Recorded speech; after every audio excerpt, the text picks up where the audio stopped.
Paper Memories. Chapter 1. The Box. Elin Nordström lived a quiet and simple life in the old university town of Lund. She was 42 years old and worked as a history lecturer at the local university. Her days followed a calm routine.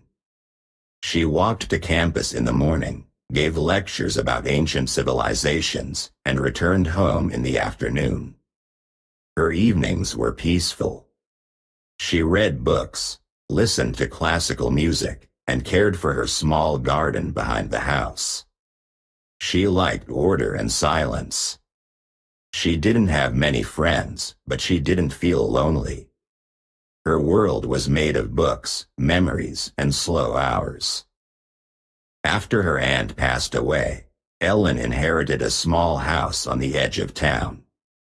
It was old, with creaky floors and faded wallpaper. The house had been closed for years, and dust covered every surface. Elin decided to clean it slowly, one room at a time. She didn't expect to find anything important. Most of the furniture was worn, and the shelves were filled with old magazines and broken dishes. But in the storage room, behind a pile of boxes, she found something unusual. It was a shoebox, wrapped in newspaper from the 1960s. The paper was dry and fragile, and the box looked untouched for decades. Elin opened the box carefully. Inside were dozens of handwritten notes, folded and stacked neatly. The paper was yellowed, and the ink had faded in places. Some notes were written in pencil, others in blue ink. The handwriting changed from note to note, but most of them had the same style, elegant, careful, and familiar. Elin recognized it. It was her mother's handwriting. Her mother had died many years ago, and Elin had never known she kept personal notes. She had always seen her mother as quiet and distant, someone who didn't share emotions easily. The box felt like a secret, hidden for years and waiting to be found. Elin sat down on the floor and began to read. The first note was short. It spoke about a rainy day and a walk through the park. The second note mentioned a name, Johan, and a decision that brought sadness. Elin didn't know who Johan was. She kept reading. Some notes were simple, just thoughts about daily life. Others were deeper, filled with emotion and reflection. Her mother had written about love, regret, and choices. She had written about things Elin had never heard before. The box was not just a collection of paper. It was a window into a part of her mother's life that had been hidden. As Elin read more, she felt something change inside her. She had always believed she knew her family's story. She thought the past was clear and finished. But the notes showed her that memory was more complex. Her mother had lived with feelings she never spoke about. She had made choices that shaped Elin's life, even if Elin didn't know it. The box was quiet, but powerful. It didn't shout. It whispered. And Elin listened. She placed the notes back into the box and carried it to her own home. She didn't know what she would do with them yet. But she knew they mattered. They were pieces of a puzzle she hadn't known existed. The box had opened something, not just about her mother, but about herself. It was the beginning of a journey she hadn't planned. A journey into memory, truth, and understanding. And as she closed the lid, she felt the weight of the past resting gently in her hands. Chapter 2. The First Lines. Elin Nordström sat at her kitchen table with the shoebox open beside her. The morning light came through the window, soft and pale, touching the edges of the old papers. She had made tea, but it had gone cold. Her attention was fixed on the notes. Each one was folded with care, some tied with thin string, others simply stacked. She picked up the first note again and read it slowly. The handwriting was delicate, with small loops and steady lines. It was her mother's hand, unmistakable. The words were simple, describing a walk in the rain and the feeling of being alone. It was not dramatic, but it was honest. Elin felt something stir inside her. She had never imagined her mother writing like this. She continued reading. The second note was longer. It spoke of a man named Johann. The name meant nothing to Elin at first, but the tone of the note was different. It was emotional, almost tender. Her mother wrote about meeting him during a summer in Gothenburg, about long conversations and quiet evenings. She described how she felt seen, understood, and safe. Elin paused. She had never heard of Johann. Her mother had never spoken of him. The note ended with a sentence that stayed in Elin's mind. I chose silence, and I carry it still. It was not clear what had happened, but it was clear that something had been lost. Elin read more notes. Some were short, just a few lines. Others were pages long. They spoke of choices, fears, and moments that had shaped her mother's life. One note described a decision made against the family's wishes. Her mother had wanted to study art, but was told it was not practical. She had given up that dream and followed a safer path. Elin had always known her mother as quiet and reserved, someone who followed rules and avoided conflict. But these notes showed a different woman, someone who had dreams, emotions, and regrets. Someone who had lived with silence not because she wanted to, but because she felt she had to. As Elin read, her view of the past began to shift. She had always seen her childhood as calm and structured. Her mother had been strict but fair, distant but dependable. Now, she saw the layers beneath that image. Her mother had carried pain, made sacrifices, and kept secrets. Elin felt sadness, but also curiosity. She wanted to understand more. The notes were not just letters. They were pieces of life, scattered and hidden, waiting to be found. Each one opened a door to a memory Elin had never known. She spent hours reading, sorting, and thinking. The shoebox became a map, guiding her through a story she had never been told. She began to write down her thoughts in a notebook, trying to make sense of what she was learning. She didn't feel angry. She felt connected. Her mother had not been perfect, but she had been real. And in those first lines, Elin found something she had missed for years, a voice that had been quiet but never gone. The past was changing, not in fact, but in feeling. And Elin was changing with it. Chapter 3. Shadows. Elin Nordström spent the next few days in quiet thought. The name Johann stayed in her mind like a shadow that refused to leave. She had read it in one of the notes, written with care and emotion.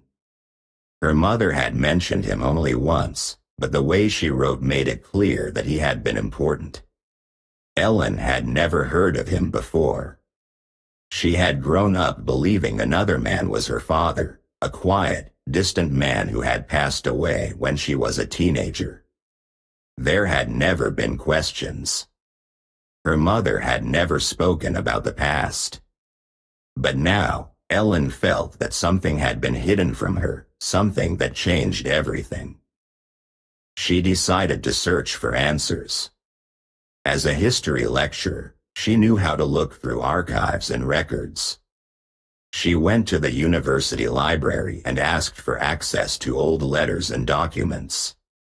She searched through boxes of personal papers, old city records, and forgotten correspondence. It was slow work, but she was patient. She looked for any mention of her mother's name, any connection to Johann. After several hours, she found a letter. It was addressed to her mother and signed with the initials J.N. The handwriting was strong and clear. The letter spoke of missing someone, of choices made, and of hope that one day things would be different. Elin read the letter again and again. She felt her heart beat faster. The words were personal, filled with feeling. She understood now that Johann was not just a friend. He had loved her mother. And more than that, he was her real father. The man she had known as her father had raised her, but he had not been the one her mother had written about with such emotion. Elin felt a wave of confusion. She had lived her whole life with one version of the truth. Now, that truth was changing. She didn't know how to feel. There was anger, yes, but also curiosity. And something else, a quiet sadness. She returned home and opened the shoebox again. She began to read the notes with new eyes. Each one seemed to hold a clue, a piece of the puzzle. Her mother had written about choices, about silence, about the weight of regret. Elin saw how her mother had struggled, how she had tried to protect her daughter from pain, even if it meant hiding the truth. The notes were not just memories. They were confessions. They showed a woman who had lived with love and loss, who had made hard decisions and carried them alone. Elin started writing in her own notebook. She didn't know what she was trying to create, maybe a timeline, maybe a story. She wrote down dates, names, and feelings. She tried to connect the pieces, to understand the full picture. She didn't want to judge her mother. She wanted to understand her. The shadows in the story were deep, but they were not empty. They were filled with meaning, with history, with emotion. As the days passed, Elin felt herself changing. She was no longer just a daughter reading old notes. She was a woman discovering her own story, one that had been shaped by silence and secrets. She didn't know where the search would lead, but she knew she had to keep going. The shadows were not something to fear. They were part of the light. And in them, she began to see her mother and herself more clearly than ever before. Chapter 4. Connections. Elin Nordström sat at her desk with the letter in her hand. It was short, written in careful handwriting, and signed simply, Johann. The words were polite but honest. He had known her mother many years ago. He remembered her clearly. He had not known about a daughter. His surprise was gentle, not angry. He said he would be open to meeting if she wished. Elin read the letter several times. Her heart felt heavy and light at the same time. She had spent weeks reading her mother's notes, trying to understand the truth. Now, the truth had written back. She took the train to a small town outside Gothenburg. The journey was quiet. She looked out the window, watching the trees and lakes pass by. Her thoughts moved slowly. She didn't know what to expect. She had imagined this moment in many ways, but now that it was real, it felt simple. She carried the letter in her coat pocket and a few of her mother's notes in her bag. She didn't plan to show them, but she wanted them close. They were part of the story, part of her. Johann lived in a modest house with a red roof and a garden full of wildflowers. He opened the door with a calm expression. His hair was white, and his eyes were kind. He looked at her for a long moment, then stepped aside to let her in. The house smelled of wood and old books. There were photos on the walls, but none of her mother. They sat in the kitchen, drinking tea. The silence between them was not uncomfortable. It was full of thought. They spoke slowly, carefully. Johann told her about the past, how he had met her mother, how they had spent time together, how life had pulled them apart. He had never married. He had no other children. He had lived a quiet life, much like hers. Elin listened, asked questions, and shared small pieces of her own life. She didn't tell him everything. She wasn't ready. But she told him enough. She told him about her work, her love of history, her quiet days in Lund. He smiled when she spoke. He said she looked like her mother, but also like someone new. Elin noticed the way he moved his hands when he talked, the way he paused before answering.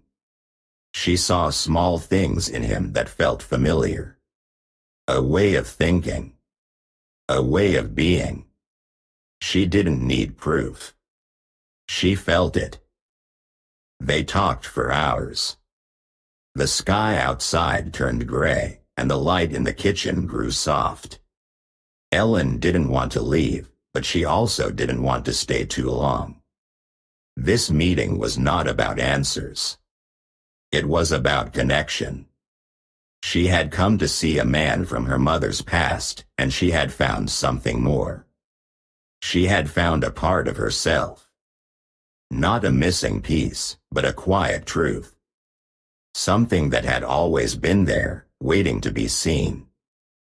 When she returned to Lund, she felt different. Not completely changed, but gently shifted. She walked through the streets with new eyes. The world looked the same, but her place in it felt deeper. She thought about Johann often. She didn't know if they would meet again. But she knew the door was open. And that was enough. The past had reached out, not to pull her back, but to help her move forward. And in that quiet meeting, something inside her had begun to heal. Chapter 5. Letters. Elin Nordström sat at her desk in the quiet hours of the morning. The streets of Lund were still asleep, and the only sound in her apartment was the soft ticking of the clock on the wall. The shoebox filled with her mother's notes rested beside her, and a clean notebook lay open in front of her.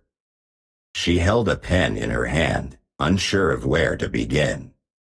She didn't know who she was writing to. She didn't expect anyone to read her words. But something inside her told her to write. It was not a decision. It was a need. She began with simple lines. She wrote about her mother, not the woman she had known, but the woman she was beginning to understand. She wrote about the quiet strength in her mother's words, the sadness hidden between the lines, the choices that had shaped both of their lives.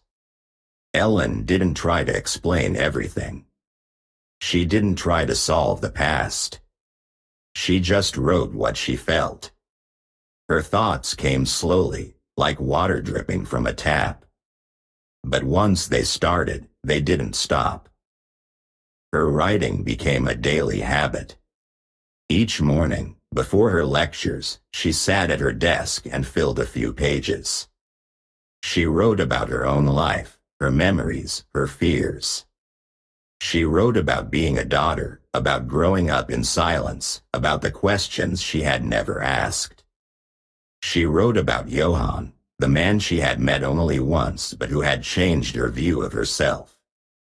She wrote about the feeling of discovering something hidden, something important.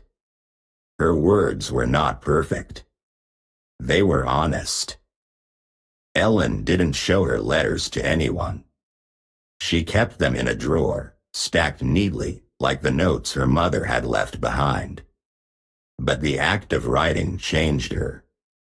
She began to feel lighter, more open. She spoke more freely with her students. She listened more carefully to others. She found herself thinking about emotions she had ignored for years. The letters were not just a way to speak. They were a way to listen, to herself, to her past, to the quiet voices that had always been there. One morning, she wrote a letter that felt different. It was longer, deeper. She wrote about forgiveness, not just for her mother, but for herself. She wrote about the mistakes she had made, the things she had misunderstood, the times she had chosen silence. She didn't ask for anything. She didn't expect answers. She simply wrote. And when she finished, she placed the letter in the box with her mother's notes. It felt right. It felt complete. Elin understood now that the past could not be changed. The choices had been made, the words had been spoken, the silence had been lived. But the past could be understood. It could be faced. And in that understanding, there was peace. Her letters became a quiet bridge between what had been and what was. They were not messages to the world. They were messages to herself. And in writing them, she found a new way to live, with memory, with truth, and with grace. Chapter 6. Revelation. Elin Nordström sat in her living room with the shoebox open beside her. The afternoon light came through the window, soft and golden, touching the edges of the old papers.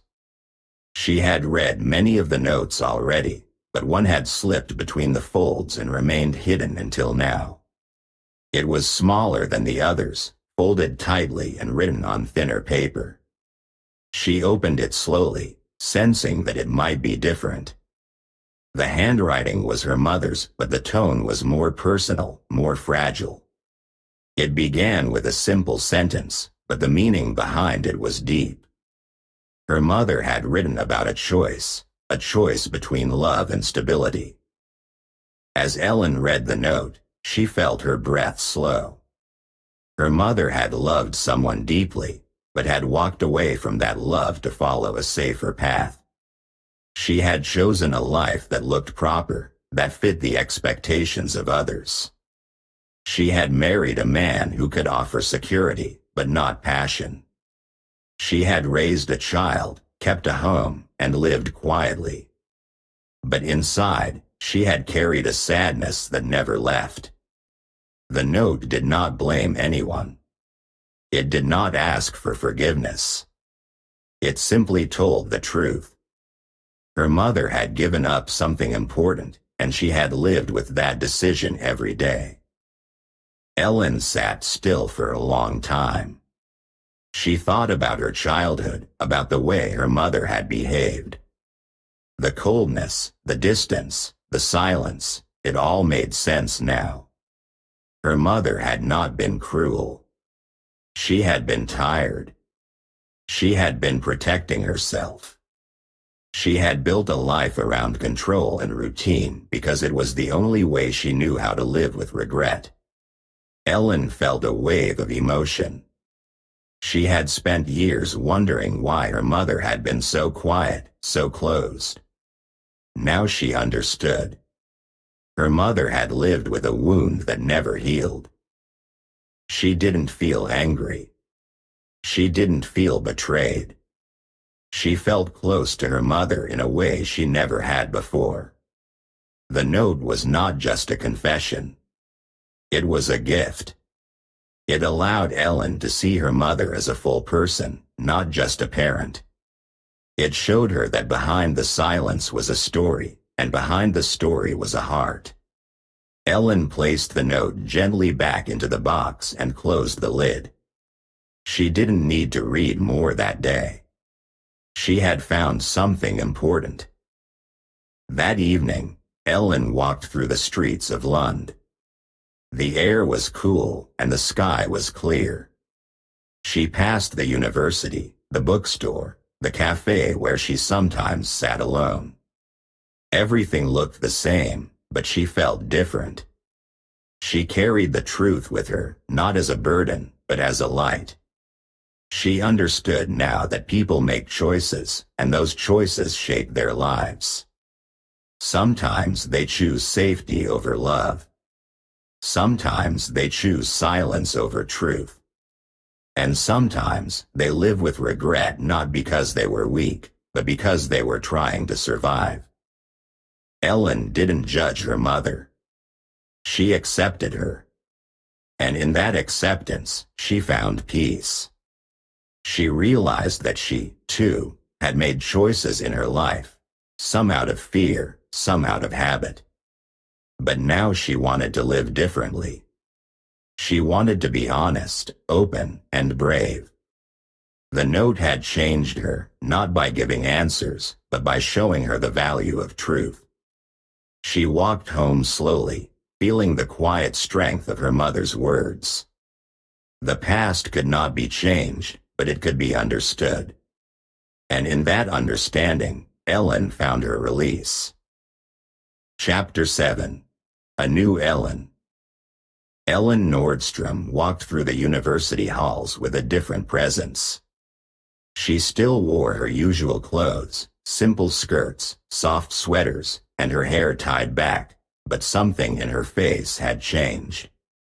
Her eyes were warmer, her steps slower, her voice gentler. She had always been respected as a lecturer, known for her knowledge and discipline. But now, her students noticed something else. She listened more. She paused before speaking. She asked questions not just about history, but about life. She had become more human, more open, and more real. The box of notes stayed in her home, on a shelf near her desk. She didn't read them every day, but she kept them close. They were part of her now. They had shown her a side of her mother she had never known. They had helped her understand silence, regret, and love. Ellen no longer searched for answers in the past. She accepted what she had found. She carried the truth with her, not as a burden, but as a quiet strength. The notes had changed her, not by solving anything, but by opening her heart. In her lectures, Ellen began to speak differently. She still taught history, but she added something new.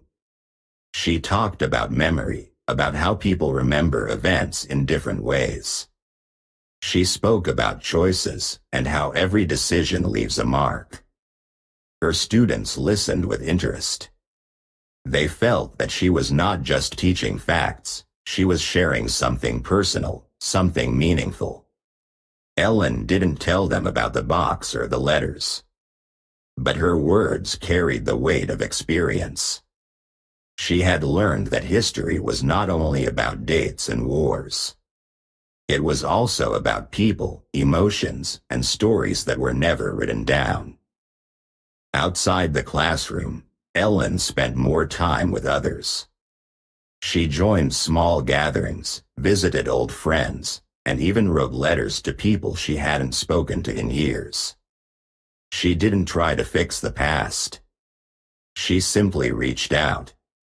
Her conversations were softer, more thoughtful. She asked about feelings, about memories, about the things people carried inside. She had learned that everyone has a story, and that sometimes the most important stories are the ones we never tell. Ellen also began writing again. Not just letters, but short reflections, thoughts about life, about her mother, about herself. She didn't plan to publish them. She wrote for herself, to keep her mind clear and her heart open. Her writing was simple, but full of meaning. It helped her stay connected to what she had learned. It reminded her that change doesn't come all at once. It comes slowly, through understanding, through acceptance, through quiet moments. She often walked through Lund in the evenings, watching the light fade over the rooftops. The city looked the same, but she saw it differently now. She noticed the small things. The way the wind moved through the trees, the way people smiled at each other, the way time passed without asking for permission. She had learned to live with questions, with memories, with silence. She had learned that not everything needs an answer. Sometimes it is enough to feel, to remember, and to grow. Moral: sometimes the past returns not to hurt us, but to teach us. Memory is not a weight, it is a bridge. And when we read someone else's words, we begin to understand our own. Elin had walked through her mother's memories and found her own truth. She had changed, not by forgetting, but by accepting. And in that acceptance, she found peace. Thank you for your attention. If you like the story, please like and subscribe. It motivates us to make new videos and helps us promote the channel. Thank you.